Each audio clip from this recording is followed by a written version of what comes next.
Existe uma cadeia perdida. Na verdade, não existe uma cadeia porque praticamente todos os grupos principais de animais conhecidos existentes aparecem no registro fóssil abruptamente e plenamente formados no extrato do período Cambriano, que muitos cientistas afirmam ter ocorrido entre 600 a 500 milhões de anos atrás. Jonathan Hales escreve: a evidência fóssil é tão forte e o evento tão dramático que ficou conhecido como a explosão cambriana ou Big Bang biológico. Essa evidência é naturalmente incompatível com o darwinismo. Todos os grupos animais aparecem separadamente, plenamente formados e ao mesmo tempo.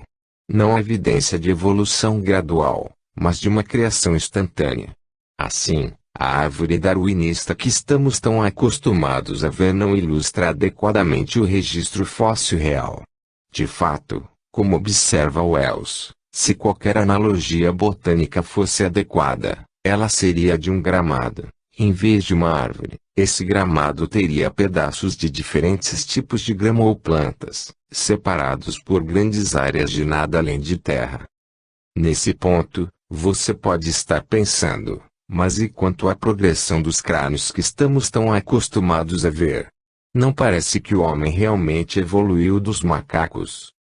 Alguns anos atrás, Norm, debati com um darwinista que colocou lado a lado vários crânios em cima de uma mesa para ilustrar que a evolução havia acontecido. Senhoras e senhores, a prova da evolução está exatamente aqui, declarou ele. Uau!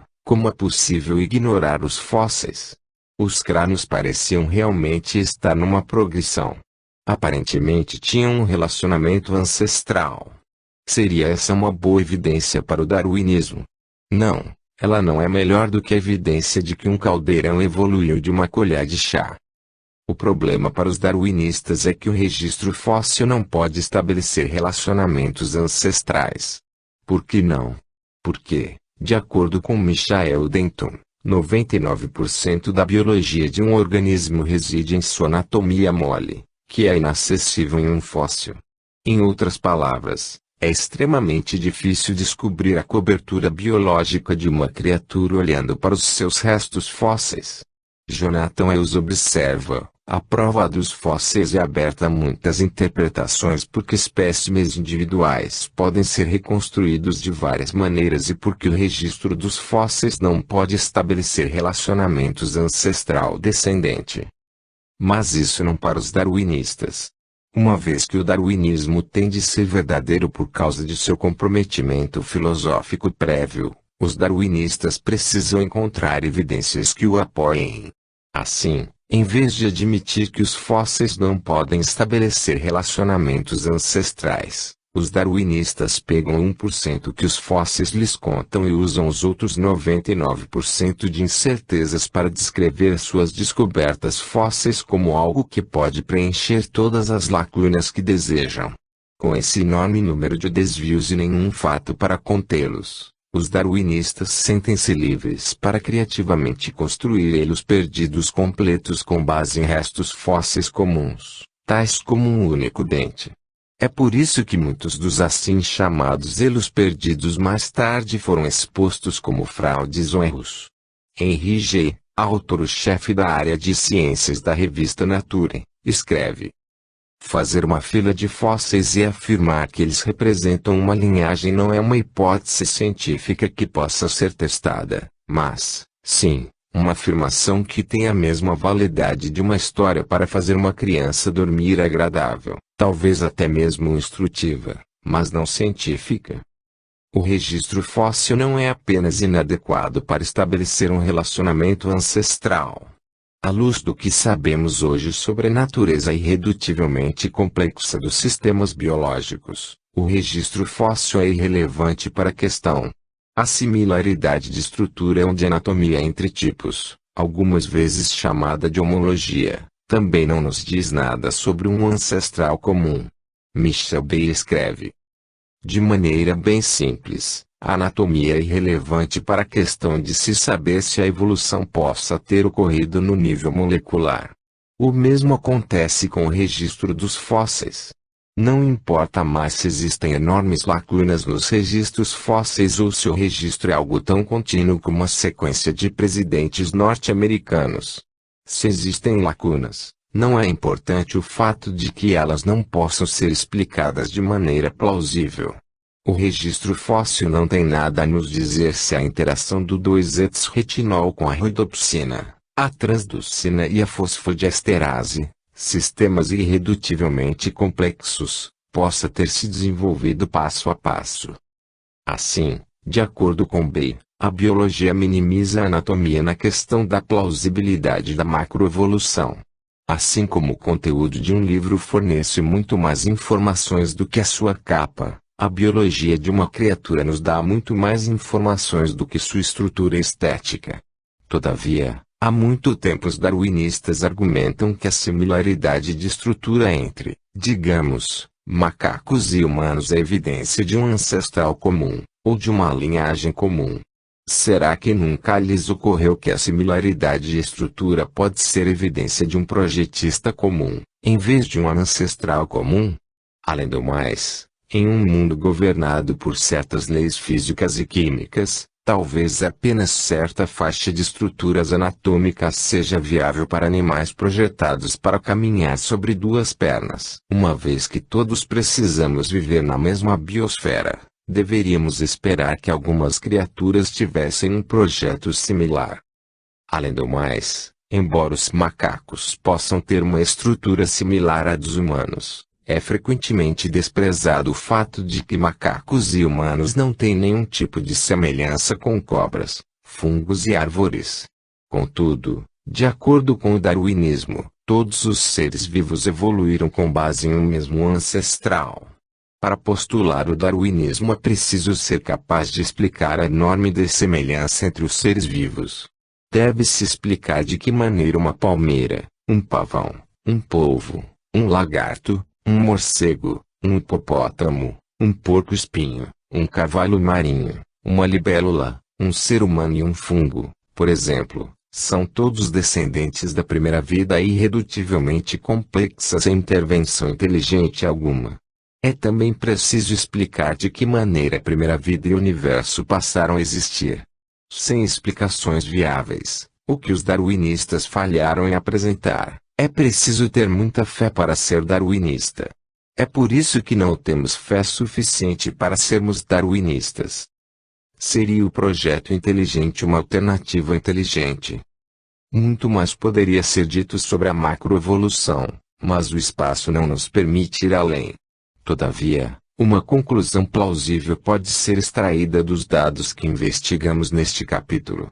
À luz de fatos como registros fósseis, isolamento molecular, dificuldades transicionais, complexidade irredutível, mudança cíclica e limites genéticos, e o fato de que eles não podem explicar a origem do universo ou da primeira vida, pode-se concluir que os darwinistas devem finalmente admitir que sua teoria não se encaixa diante das evidências observáveis. Em vez disso, os darwinistas ainda estão criando histórias sem substância do tipo é porque é que realmente contradizem a observação científica. Eles continuam a insistir que a evolução é um fato, um fato, um fato. Concordamos que a evolução é um fato, mas não no sentido dos darwinistas. Se você define evolução como mudança, então certamente as coisas vivas evoluíram. Mas essa evolução se dá no nível micro, e não no nível macro. Como vimos, existe não apenas uma lacuna de evidências para a macroevolução, mas existem evidências positivas de que ela não ocorreu. Se a macroevolução não é verdadeira, então o que é? Bem, se não existe a explicação natural para a origem de novas formas de vida, então deve haver uma explicação inteligente. É a única opção que nos resta. Não existe uma posição intermediária entre a inteligência e a não inteligência. Ou a inteligência está envolvida ou não está. Mas os darwinistas não gostam dessa opção. Assim, uma vez que eles exaurem a sua capacidade de defender adequadamente suas próprias posições com evidência científica não tendenciosa, o que acontece muito rapidamente, Os darwinistas geralmente voltam suas armas para quem criou um projeto inteligente, aqueles de nós que acreditam que existe uma inteligência por trás do universo da vida. Aqui estão suas típicas objeções e as nossas respostas. Objeção: o projeto inteligente não é ciência. Resposta: como já vimos, a ciência é uma busca pelas causas e existem apenas dois tipos de causas: a inteligente e a não inteligente, natural. A afirmação dos darwinistas de que o projeto inteligente não é ciência está baseada em sua definição tendenciosa de ciência. Mas isso é fazer uma argumentação em círculos. Se a sua definição de ciência exclui as causas inteligentes de antemão, então você nunca considerará o projeto inteligente como ciência. A ironia dos darwinistas é esta: se o projeto inteligente não é ciência, então o darwinismo também não é. Por quê? Porque tanto darwinistas quanto cientistas defensores do projeto inteligente estão tentando descobrir aquilo que aconteceu no passado. Perguntas com relação às origens são perguntas criminalísticas e, assim, exigem que usemos os princípios científicos da criminalística que já discutimos.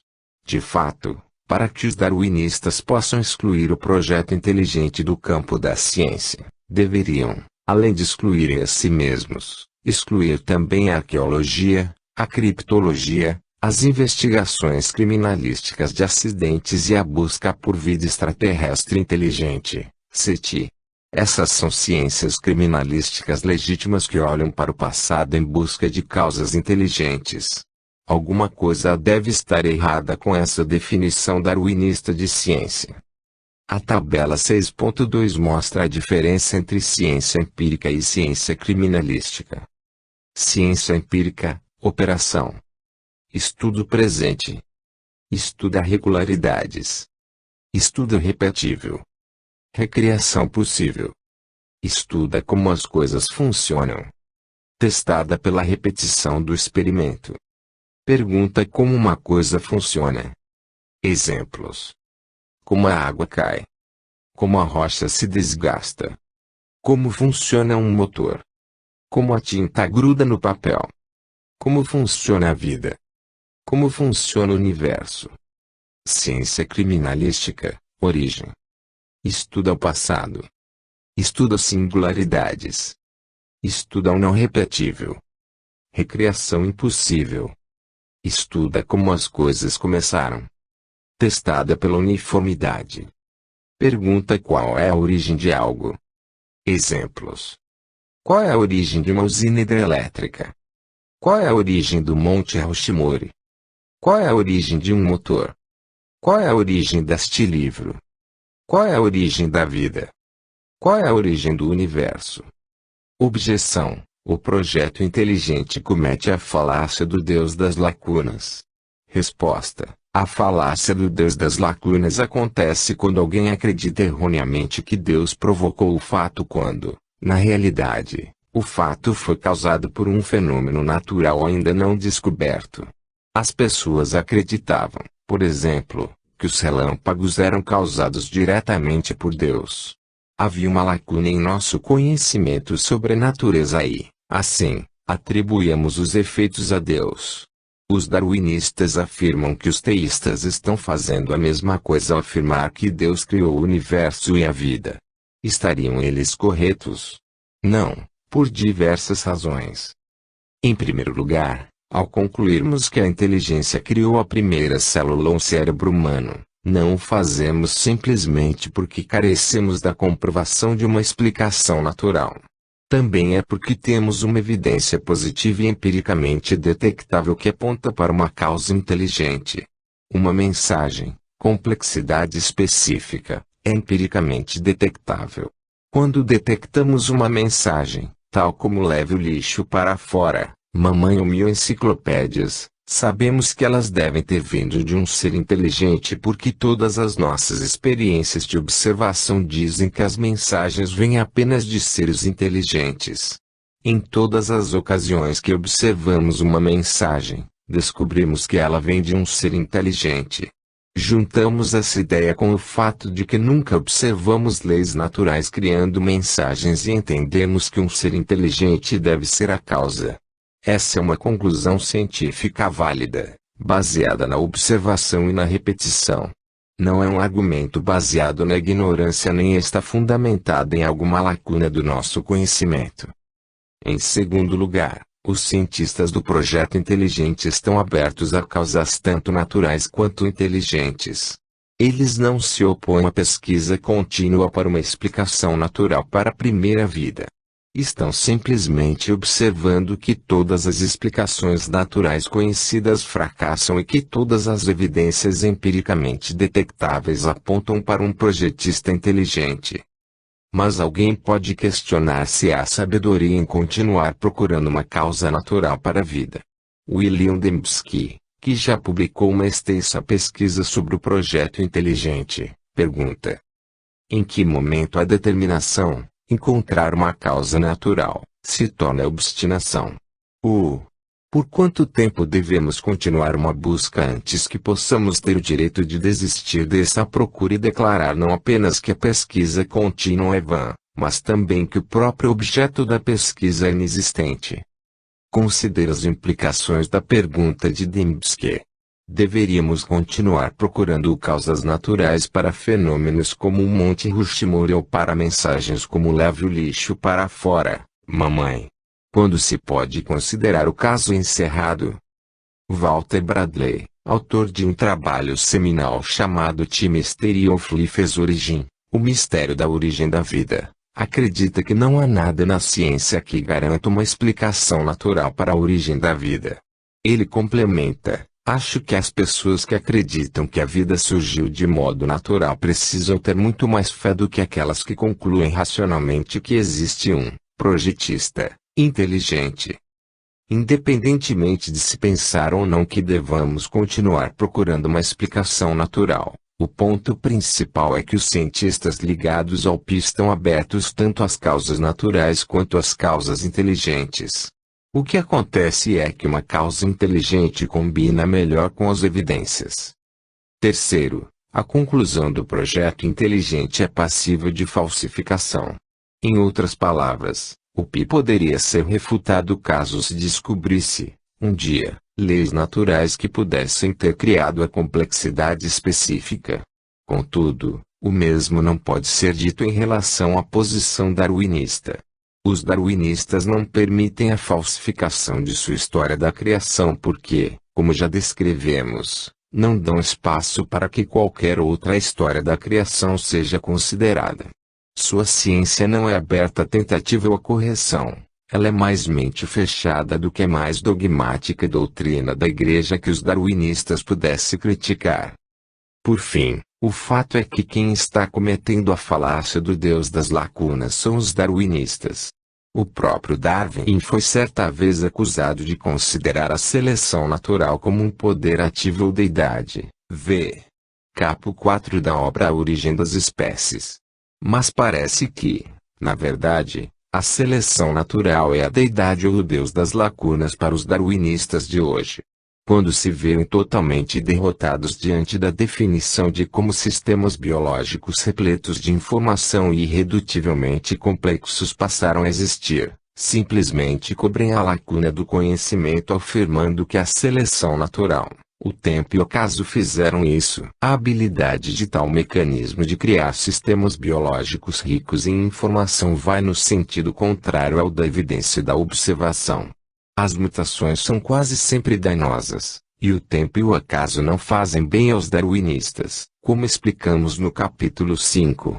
Na melhor das hipóteses, a seleção natural pode ser responsável por mudanças menores das espécies vivas, mas não pode explicar a origem das formas de vida básicas. Você precisa de uma coisa viva com a qual possa começar para que uma seleção natural aconteça. Contudo, a despeito dos problemas óbvios com seu mecanismo, os darwinistas insistem que ela cobre qualquer lacuna que exista em seu conhecimento. Além disso, decididamente ignoram as evidências positivas e empiricamente detectáveis de um ser inteligente. Isso não é ciência, mas o dogma de uma religião secular. Os darwinistas, tais quais os oponentes de Galileu, estão deixando que sua religião governe suas observações científicas. Objeção: o projeto inteligente possui motivações religiosas. Resposta: existem dois aspectos nessa objeção. O primeiro é que algumas pessoas ligadas ao projeto inteligente podem estar motivadas pela religião. E daí? Isso faz o projeto inteligente ser falso. Será que a motivação religiosa de alguns darwinistas torna o darwinismo falso? Não, pois a verdade não reside na motivação dos cientistas, mas na qualidade das evidências. A motivação do cientista ou a sua tendência não necessariamente significam que esteja errado. Ele poderia ter um viés e ainda assim estar certo.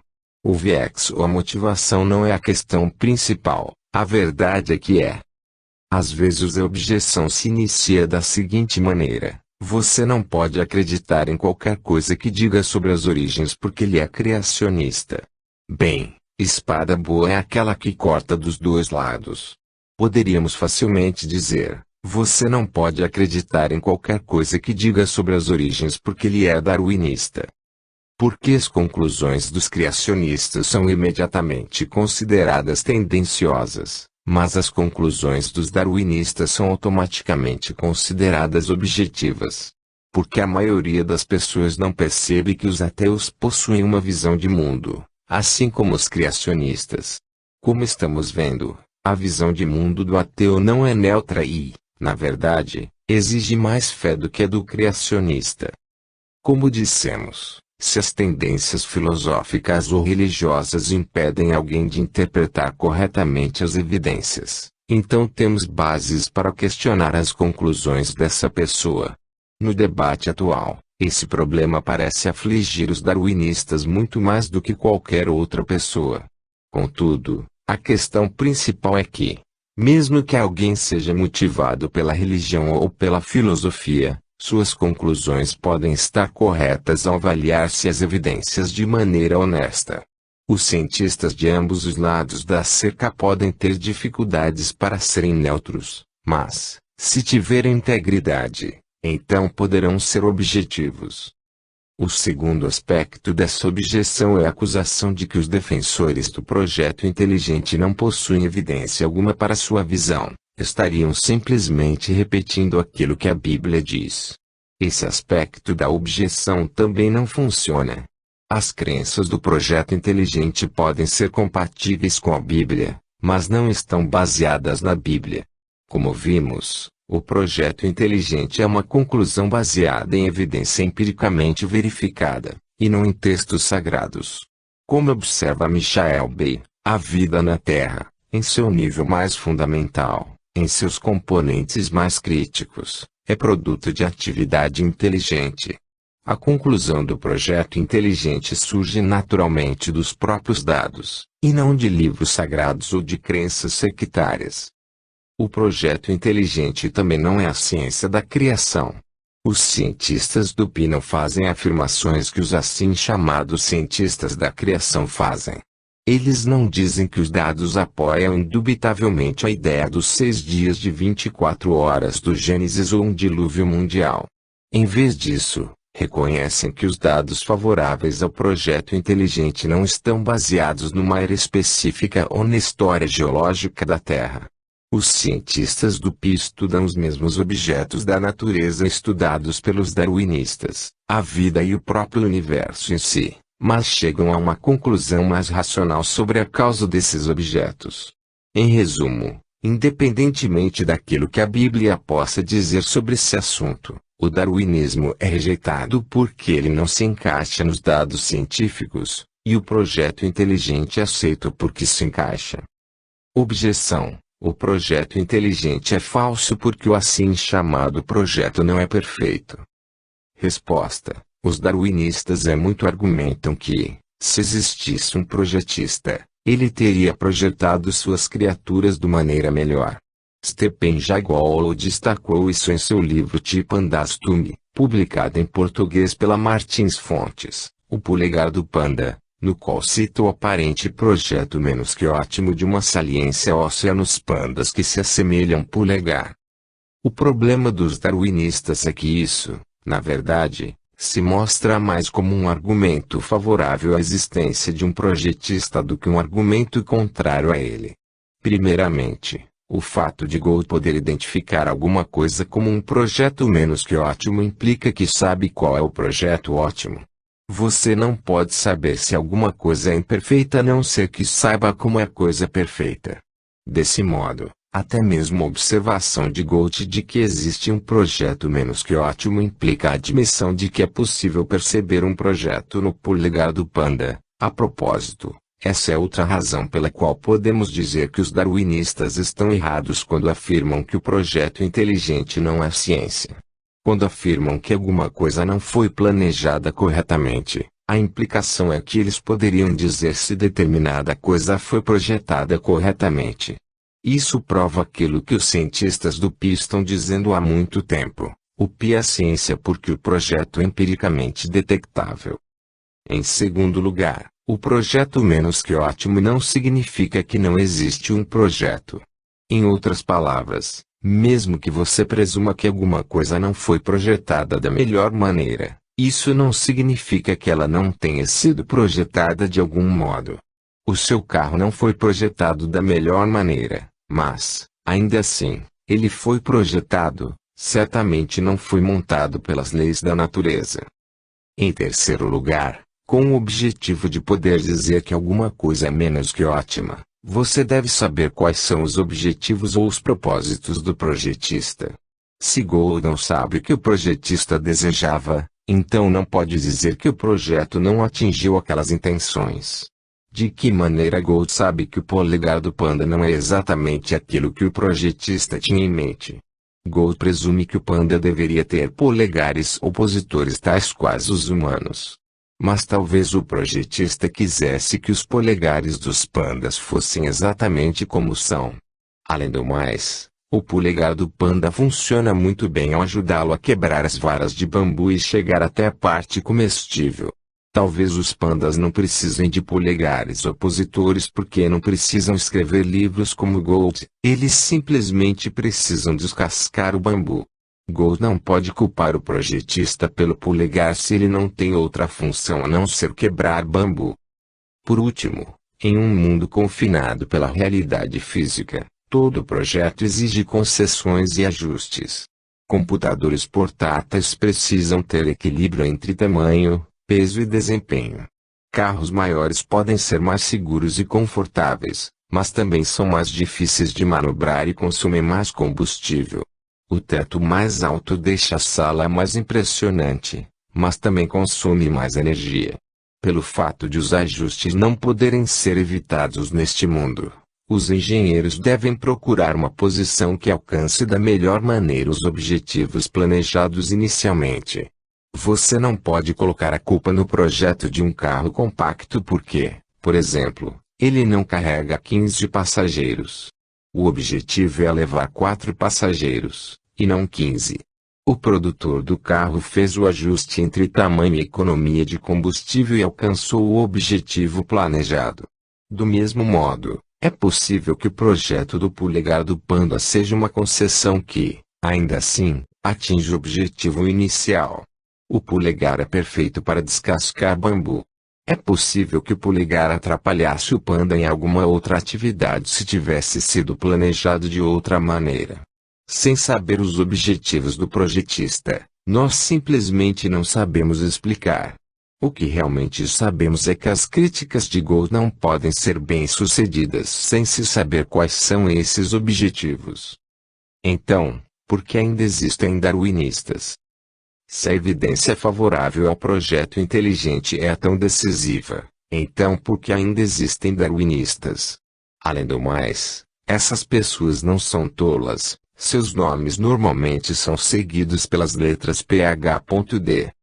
A primeira coisa a se notar é que essa não é uma questão puramente intelectual, na qual os darwinistas presumem um olhar desapaixonado diante das evidências e, então, chegam a uma conclusão racional. Richard Dawkins fez uma famosa declaração: E absolutamente seguro dizer que, se você encontrar alguém que afirma não acreditar na evolução, essa pessoa é ignorante, estúpida ou doente, ou maldosa, mas prefiro não considerar isso. Está claro que o comentário de Dawkins é simplesmente falso. Existem pessoas brilhantes, com PH.D, que acreditam no projeto inteligente. A questão real é, por que as injúrias? Por que a emoção? Por que a hostilidade? Eu achava que isso era ciência. Deve haver alguma coisa mais em jogo aqui. Realmente existe. Vamos voltar à citação de Richard Leontin, feita no capítulo anterior. Lembre-se de sua afirmação de que os darwinistas acreditam em seus absurdos porque esse materialismo é absoluto, pois não podemos permitir entrada de nada que seja divino. Vejamos agora a verdadeira questão: manter Deus de fora. Mas por que os darwinistas não querem a entrada de nada que seja divino? Sugerimos 4 razões principais.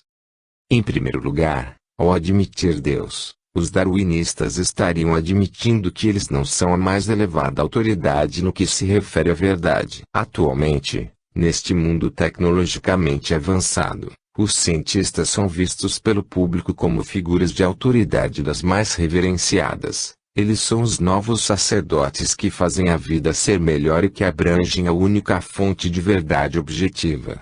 Permitir a possibilidade de Deus seria abdicar de sua condição de autoridade superior. Em segundo lugar, ao admitir Deus, os darwinistas estariam admitindo que eles não possuem autoridade absoluta quanto à explicação das causas. Em outras palavras, se Deus existisse, eles não poderiam explicar todos os fatos como resultado de leis naturais previsíveis.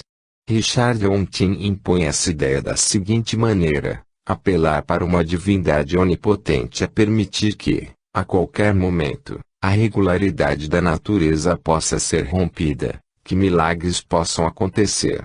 Como notou Jastrow, quando isso acontece, o cientista perde o controle, certamente para Deus e, talvez, para o teólogo. Terceiro, ao admitir Deus, os darwinistas se arriscariam a perder a segurança financeira e a admiração profissional. Como assim?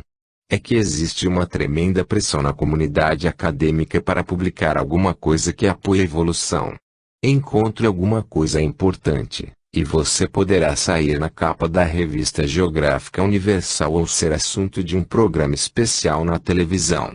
Não encontre nada, e você poderá perder o emprego, um patrocínio financeiro ou, no mínimo, a ajuda de seus colegas materialistas. Desse modo, existe a motivação do dinheiro, da segurança no trabalho e do prestígio para fazer avançar a visão de mundo darwinista.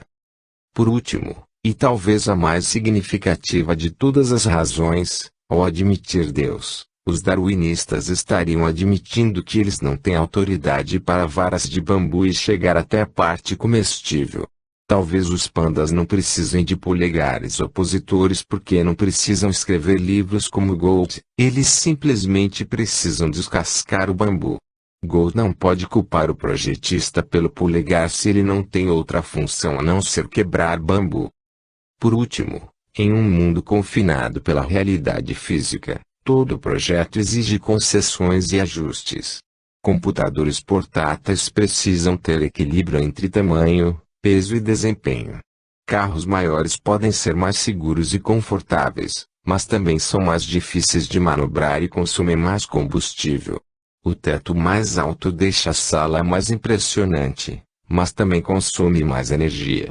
Pelo fato de os ajustes não poderem ser evitados neste mundo, os engenheiros devem procurar uma posição que alcance da melhor maneira os objetivos planejados inicialmente. Você não pode colocar a culpa no projeto de um carro compacto porque, por exemplo, ele não carrega 15 passageiros. O objetivo é levar 4 passageiros, e não 15. O produtor do carro fez o ajuste entre tamanho e economia de combustível e alcançou o objetivo planejado. Do mesmo modo, é possível que o projeto do polegar do panda seja uma concessão que, ainda assim, atinge o objetivo inicial. O polegar é perfeito para descascar bambu. É possível que o polegar atrapalhasse o panda em alguma outra atividade se tivesse sido planejado de outra maneira. Sem saber os objetivos do projetista, nós simplesmente não sabemos explicar. O que realmente sabemos é que as críticas de Go não podem ser bem-sucedidas sem se saber quais são esses objetivos. Então, por que ainda existem darwinistas? Se a evidência favorável ao projeto inteligente é tão decisiva, então por que ainda existem darwinistas? Além do mais, essas pessoas não são tolas, seus nomes normalmente são seguidos pelas letras PH.D. A primeira coisa a se notar é que essa não é uma questão puramente intelectual, na qual os darwinistas presumem um olhar desapaixonado diante das evidências e, então, chegam a uma conclusão racional. Richard Dawkins fez uma famosa declaração, e absolutamente seguro dizer que, se você encontrar alguém que afirma não acreditar na evolução, essa pessoa é ignorante, estúpida ou doente, ou maldosa, mas prefiro não considerar isso. Está claro que o comentário de Dawkins é simplesmente falso. Existem pessoas brilhantes, com PH.D, que acreditam no projeto inteligente. A questão real é, por que as injúrias? Por que a emoção? Por que a hostilidade? Eu achava que isso era ciência. Deve haver alguma coisa mais em jogo aqui. Realmente existe. Vamos voltar à citação de Richard Dawkins, feita no capítulo anterior. Lembre-se de sua afirmação de que os darwinistas acreditam em seus absurdos porque esse materialismo é absoluto, pois não podemos permitir entrada de nada que seja divino. Vejamos agora a verdadeira questão: manter Deus de fora. Mas por que os darwinistas não querem a entrada de nada que seja divino? Sugerimos 4 razões principais. Em primeiro lugar, ao admitir Deus, os darwinistas estariam admitindo que eles não são a mais elevada autoridade no que se refere à verdade. Atualmente, neste mundo tecnologicamente avançado, os cientistas são vistos pelo público como figuras de autoridade das mais reverenciadas. Eles são os novos sacerdotes que fazem a vida ser melhor e que abrangem a única fonte de verdade objetiva. Permitir a possibilidade de Deus seria abdicar de sua condição de autoridade superior. Em segundo lugar, ao admitir Deus, os darwinistas estariam admitindo que eles não possuem autoridade absoluta quanto à explicação das causas. Em outras palavras, se Deus existisse, eles não poderiam explicar todos os fatos como o resultado de leis naturais previsíveis. Richard Dawkins impõe essa ideia da seguinte maneira: apelar para uma divindade onipotente é permitir que, a qualquer momento, a regularidade da natureza possa ser rompida, que milagres possam acontecer.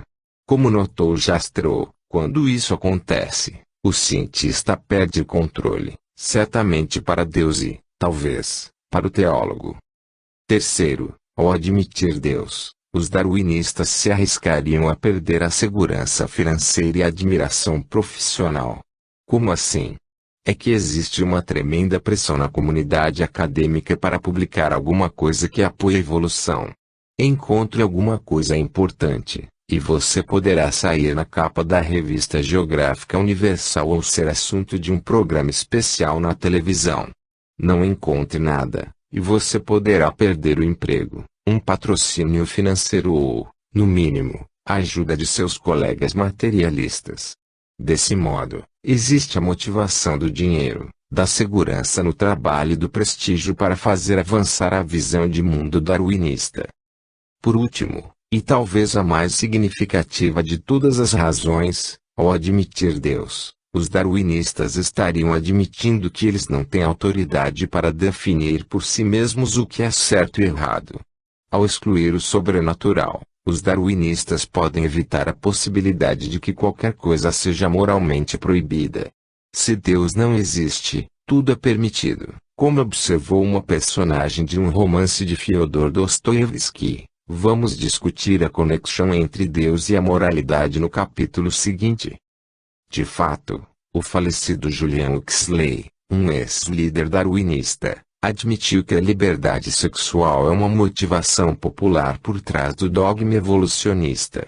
Quando lhe foi perguntado pelo apresentador Mel Griffin por que as pessoas acreditam na evolução, Huxley respondeu honestamente: a razão pela qual aceitamos o darwinismo, mesmo sem provas, é que não queríamos que Deus interferisse em nossos hábitos sexuais. Perceba que ele não citou as evidências a favor da geração espontânea ou as evidências do registro dos fósseis. A motivação que ele observou como prevalente entre os evolucionistas estava baseada nas preferências morais, e não na evidência científica. O ex-ateu Lee Strobel revela que tinha a mesma motivação quando acreditava no darwinismo. Ele escreve: estava mais do que feliz em agarrar-me ao darwinismo como desculpa para descartar a ideia de Deus, de modo que eu pudesse pôr em prática descaradamente a minha agenda de vida, sem restrições morais. O autor e conferencista Ron Carlson fez os darwinistas admitirem mesmo a ele.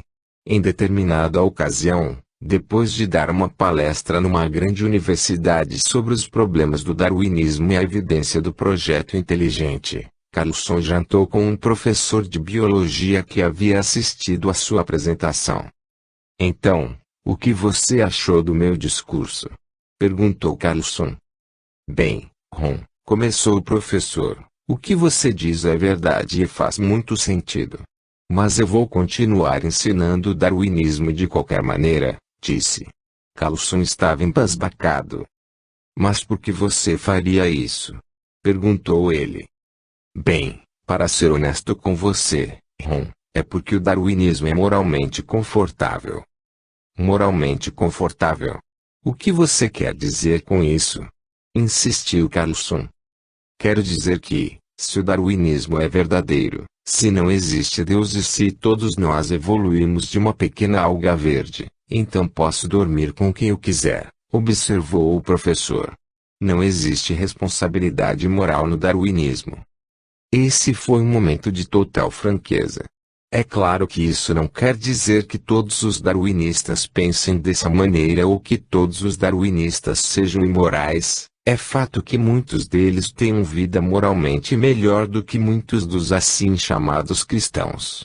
Isso simplesmente revela que alguns darwinistas são motivados não pelas evidências, mas, em vez disso, por um desejo de permanecer livres das perceptíveis restrições morais de Deus. Essa motivação pode levá-los a suprimir a evidência do Criador de modo que possam continuar a viver da maneira que desejam. Nesse sentido, o darwinismo não é diferente de muitas outras religiões mundiais pelo fato de apresentar uma maneira de lidar com a culpa que resulta do comportamento imoral. A diferença é que alguns darwinistas, em vez de reconhecer a culpa e oferecer maneiras de espiá-la ou regras para evitá-la, tentam evitar qualquer implicação de culpa por meio da afirmação de que não existe coisa tal como comportamento imoral ou culpa em relação a isso. Essas 4 motivações sugeridas não deveriam nos causar surpresa. Sexo e poder são os motivadores que subjazem a muitos de nossos mais intensos debates culturais, como aqueles sobre aborto e homossexualidade. Nesses debates, é muito comum as pessoas simplesmente assumirem posições que se alinham com seus desejos pessoais, em vez de levarem em conta as evidências. Da mesma maneira, a crença no darwinismo é frequentemente uma questão de disposição, em vez de uma questão da mente. Às vezes as pessoas recusam-se a aceitar aquilo que sabem ser verdadeiro por causa do impacto que terá em sua vida. Isso explica por que alguns darwinistas sugerem as absurdas explicações contra-intuitivas, explicações que vão contra o bom senso. A despeito da clara evidência favorável ao projeto, esses darwinistas temem a intromissão de Deus em sua vida pessoal mais do que temem estarem errados sobre suas conclusões científicas. Não estou dizendo que todos os darwinistas possuem tais motivações para suas crenças. Alguns podem verdadeiramente acreditar que a evidência científica apoia sua teoria. Achamos que eles possuem essa concepção errônea porque a maioria dos darwinistas raramente estuda a pesquisa de outros que trabalham em diferentes campos. Como resultado, poucos compreendem o assunto como um todo. Isso é especialmente verdadeiro com relação aos biólogos. Jonathan Wells, biólogo molecular e celular, observa, em sua maioria, os biólogos são cientistas honestos que trabalham duro e que insistem numa apresentação precisa das evidências, mas que raramente se aventuram para fora de seus próprios campos. Em outras palavras, embora façam um trabalho honesto, eles veem apenas sua própria peça do quebra-cabeça. Uma vez que foram ensinados que a tampa darwinista da caixa do quebra-cabeça é, de maneira geral, verdadeira, existem apenas alguns pequenos detalhes irritantes que não foram resolvidos. A maioria dos biólogos interpreta a sua peça do quebra-cabeça tendo a tampa da caixa em mente, dando à visão darwinista o benefício da dúvida e pressupondo que a evidência realmente decisiva em favor do darwinismo reside em outro campo da biologia. Assim, mesmo que eles não possam ver evidência da geração espontânea ou da macroevolução em sua peça do quebra-cabeça, a evidência deve estar em algum outro lugar na biologia, porque a tampa da caixa darwinista exige que essas coisas sejam verdadeiras. Essas circunstâncias fazem o paradigma evolucionista não ser desafiado pela maioria dos biólogos. Qual é a verdadeira importância da idade do universo? Não poderíamos sair da discussão sobre evolução e criação sem pelo menos mencionar a idade do universo. Uma vez que existem várias perspectivas sobre o assunto, especialmente dentro dos círculos cristãos, não temos espaço para tratar de todas aqui. Elas são discutidas em detalhe na Enciclopédia de Apologética e na Systematic Theology, Vol. 2. Contudo, realmente queremos destacar que, embora certamente a idade do universo seja uma questão teológica interessante, a questão mais importante não é quando o universo foi criado, mas que ele foi criado. Como vimos, o universo explodiu e passou a existir do nada, tendo sido adaptado com precisão para suportar a vida na Terra. Uma vez que este universo, incluindo o contínuo espaço-tempo, teve início, isso exige a existência de um iniciador, independentemente de quanto tempo atrás esse início tenha acontecido. Do mesmo modo, uma vez que este universo é planejado, ele exigiu a presença de um projetista, independentemente de quanto tempo atrás já tenha sido projetado. Podemos debater quanto duraram os dias do Gênesis ou se as pressuposições que são feitas nas técnicas de datação são válidas. Contudo, quando o fizermos, precisamos ter certeza de não obscurecer a questão mais ampla que é o fato de essa criação exigir a presença de um Criador. Resumo e conclusão. Vamos agora ao resumo de tudo. O fato é que existem apenas duas possibilidades: ou Deus nos criou ou nós criamos Deus. O Deus realmente existe ou ele é apenas uma criação de nossa própria mente. Como vimos, o darwinismo e não Deus é uma criação da mente humana. Você precisa ter bastante fé para ser darwinista. Você precisa acreditar que, sem qualquer intervenção inteligente, 1. Alguma coisa surgiu do nada, a origem do universo. 2. A ordem surgiu do caos, o projeto do universo. 3.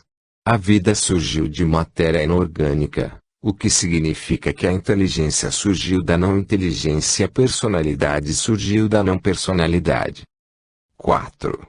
Novas formas de vida surgiram com base em formas de vida já existentes, a despeito de evidências contrárias, como 1. Limitações genéticas. 2. Mudanças cíclicas. 3. Complexidade irredutível. 4. Isolamento molecular. 5. Não viabilidade das formas tradicionais. 6. O registro fóssil. Ok, então as evidências não favorecem a macroevolução. Mas o que dizer sobre a macroevolução teísta?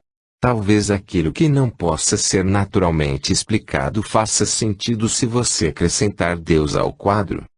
Por que sugerir isso? Se houvesse evidência favorável a Deus e a macroevolução, então poderia haver uma razão para se combinar as duas. Contudo, como vimos, não há evidência de que a macroevolução tenha acontecido. Não é provável que exista evidência contraditória, algumas evidências que apontam para a macroevolução e outras que a desaprovam. Se você tivesse, digamos, um registro fóssil com milhões de formas transicionais de um lado, mas criaturas de complexidade irredutível do outro, então talvez pudesse sugerir que Deus conduziu a evolução entre esses espaços não interligáveis. Contudo, uma vez que não é esse o caso, parece que Deus não era necessário para criar a macroevolução porque não há evidência de que a macroevolução tenha acontecido. Por último, vamos dar uma olhada nas evidências com outra questão em mente. Como seria uma evidência favorável à criação, projeto inteligente, se considerada verdadeira? Que tal essas alternativas? 1. Um universo que tem explodido e passado a existir do nada. 2. Um universo com cerca de 100 constantes finalmente ajustadas e capacitadoras da vida neste pequeno e remoto planeta chamado Terra. 3. Vida aqui, por meio de observação, surgiu apenas com base em vida existente, nunca se observou que ela tenha surgido de maneira espontânea. Consiste em milhares e até mesmo milhões de volumes de complexidades específicas empiricamente detectáveis, e é, portanto, mais do que simplesmente os elementos químicos inanimados que ela contém. Muda de maneira cíclica e somente dentro de um limite definido. Não pode ser construída ou modificada gradualmente, e é irredutivelmente complexa.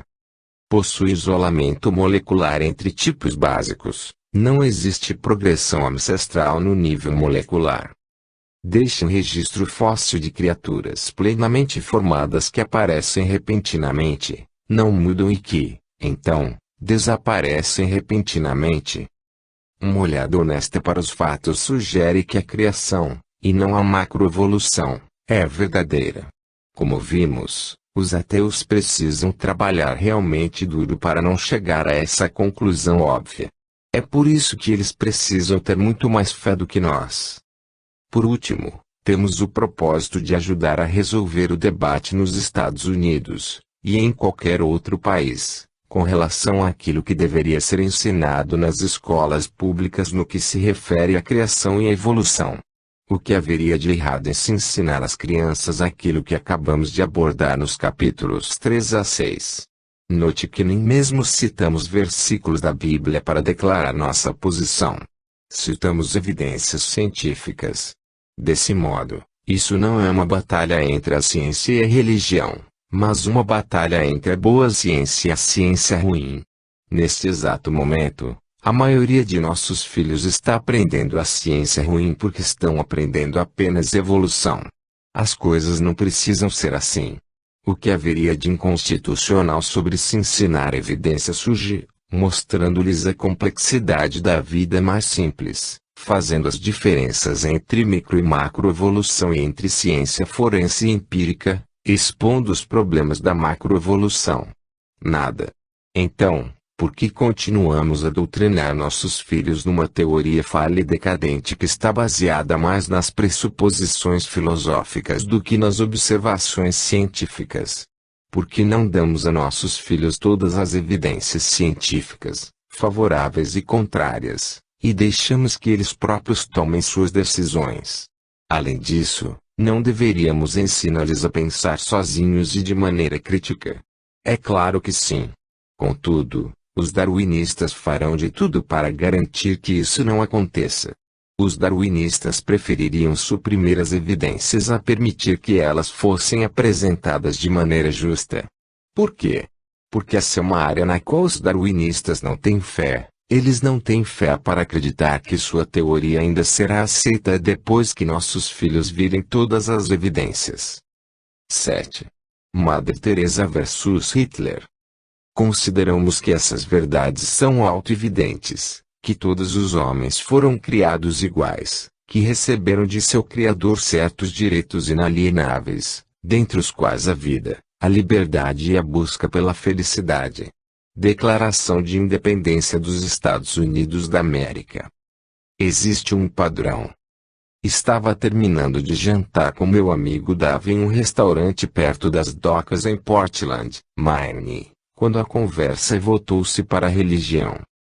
Não creio que uma religião possa ser exclusivamente verdadeira, disse Davi, mas, Frank, me parece que você encontrou um ponto central. Você achou alguma coisa que é verdadeira para você, e eu acho isso muito interessante. Jogando um pouco com a premissa de que uma coisa pode ser verdadeira para uma pessoa mas não para outra, perguntei. Davi, o que é a verdade para você? O que faz a vida ter significado para você? Ganhar dinheiro e ajudar as pessoas, respondeu ele. Davi é um homem de negócios bem-sucedido, e, desse modo, pressionei um pouco mais. Eu disse. Davi, conheço os presidentes de empresas que chegaram ao ápice do sucesso nos negócios. Eles planejaram e alcançaram grandes coisas em sua vida profissional, mas não planejaram nada e alcançaram muito pouco em sua vida pessoal. Estão se aposentando agora e perguntando a si mesmos e agora? Disse eu. Davi concordou e acrescentou. Eu sei que a maioria desses executivos enfrentou divórcios atribulados, principalmente porque ignoraram a família na busca pela grana. Mas eu não sou assim. Não vou sacrificar minha família por dinheiro e, nos meus negócios, também quero ajudar as pessoas. Eu o cumprimentei pela dedicação à família e por seu desejo de ajudar as pessoas, mas as perguntas ainda permaneciam. Por que deveríamos ser fiéis à nossa família? Quem disse que deveríamos ajudar as pessoas? Por acaso ajudar as pessoas é uma obrigação moral universal ou ela é simplesmente verdadeira para você, e não para mim? Em que aspectos deveríamos ajudá-las, financeiramente, emocionalmente, fisicamente, espiritualmente? Eu disse. Davi, se não existe um padrão objetivo, então a vida nada mais é do que aquele jogo banco imobiliário glorificado. Você pode ganhar muito dinheiro e comprar várias propriedades, mas, quando o jogo acaba, tudo volta para a caixa. A vida é isso? Desconfortável com o rumo da conversa, Davi rapidamente mudou de assunto. Mas sua percepção de que deveria ajudar as pessoas estava correta, simplesmente não tinha uma maneira de justificá-la. Por que ele pensou que deveria ajudar as pessoas? De onde tirou essa ideia? E por que você e eu, lá no fundo, concordamos com ele? Pare um pouco e deixe essa ideia assentar por alguns minutos. Você não é exatamente como o Davi. Você não tem esta profunda noção de obrigação de que todos nós devemos ajudar as pessoas? Todos nós temos. Por quê? Porque a maioria dos seres humanos tem o mesmo senso intuitivo de que deve fazer o bem e afastar-se do mal. Por trás das respostas a essas perguntas, existe mais evidência para o Deus teísta. Essa evidência não é científica, o aspecto que analisamos nos capítulos anteriores, mas moral em sua natureza. Assim como as leis da lógica e da matemática, essa evidência é do tipo não material, mas ela é bastante real. A razão pela qual acreditamos que devemos fazer o bem, em vez de o mal, a razão pela qual nós, tal como Davi, acreditamos que devemos ajudar as pessoas, deve-se ao fato de que existe uma lei moral que foi escrita em nosso coração. Em outras palavras, existe uma receita, uma espécie de prescrição médica para se fazer o bem que foi dada a toda a humanidade. Alguns chamam essa prescrição moral de consciência, outros a chamam de lei natural, ainda outros, como os fundadores da nação norte-americana, referem-se a ela como a lei da natureza. Nós a tratamos como a lei moral. Contudo, independentemente de como você a chame, o fato de que um padrão moral foi prescrito à mente de todos os seres humanos aponta para o autor da lei moral. Toda lei tem um autor. Com a lei moral não é diferente. Alguém deve nos ter dado essas obrigações morais. Essa lei moral é o nosso terceiro argumento favorável à existência de um Deus teísta, depois dos argumentos cosmológico e teleológico. Ele é mais ou menos assim. 1. Toda lei possui o criador da lei. 2. Existe uma lei moral. 3. Portanto, existe o criador da lei moral. Se a primeira e a segunda premissa são verdadeiras, então que se segue a conclusão? Naturalmente, toda lei tem um criador. Não existe legislação a não ser que exista um órgão legislativo. Além disso, se existem obrigações morais,